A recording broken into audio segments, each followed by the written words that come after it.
গরম লাগতেছে, এটা কোক খাই, শরীরটা ঠান্ডা হইব। কোক খাওয়া যেই কথা, গু খাওয়া কি কথা? এ গাইরা খাডাস বুড়া শয়তান পাড়া। তুই কই আসছ রে? তোরে যদি পাইতাম রে হারাম দাদা রে, তোরে বাইরিয়া ছানা বানিয়ে আনতাম। এই পৃথিবীটা আমাদের কি শুরু হয়েছে? মানুষ এই মিলে মানুষের অত্যাচার হতাছে, একটা ফুটা দয়া মায়া নাই। বুঝবি ঠিকই, আল্লাহ যেদিন ধরবো না ওদিন ঠিকই বুঝবি। আইসে গরমও লাগতেছে, যাই এটা কোকা কোলা মেরাই, শরীরটা ঠান্ডা হয়ে যাব। হারামি করে যদি পাইতাম হেই সারতাম বাইরিয়া। বাংলাদেশ থেকে আইলে কিছু করা পাই না। এই খারো, কই যাস?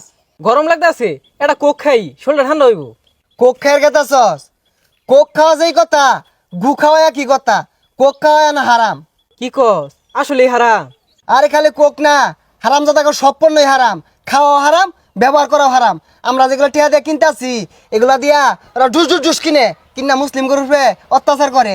আমি তো এগুলো জানতাম না, ও তাহলে কি করুম যা? আর উপায় আছে, এগুলার বিকল্পে যে দেশি পণ্যগুলো আছে এগুলা ব্যবহার করবি, আর ওগুলাতে সবাই নিষেধ করবি। তুই ঠিকই কইছস, প্রতিভা টিভি করুন লাগবো, নাইলে ওরে থামান যাইতো না। আমরা যদি কিনা বাদ দেই, বাংলাদেশে যে অগর কোম্পানিগুলো আছে সব বন্ধ হয়ে যাবে গা। যা কই যাইতাছস? হ্যাঁ, প্রতিবাদের নামে এগুলা লুটপাট বাংসুর।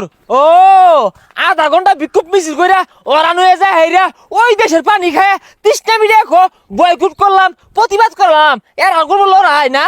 কি হয়েছে ভাই, এত চেতাচেতি করতেছুন কে? চেতাচে কি হরতাম না কি হরবাম? হ্যাঁ, মানুষ রূপের কতগুলো জানোয়ার পশু মুসলমান ভাইদের উপরে যে নির্যাতন অত্যাচার হরতাম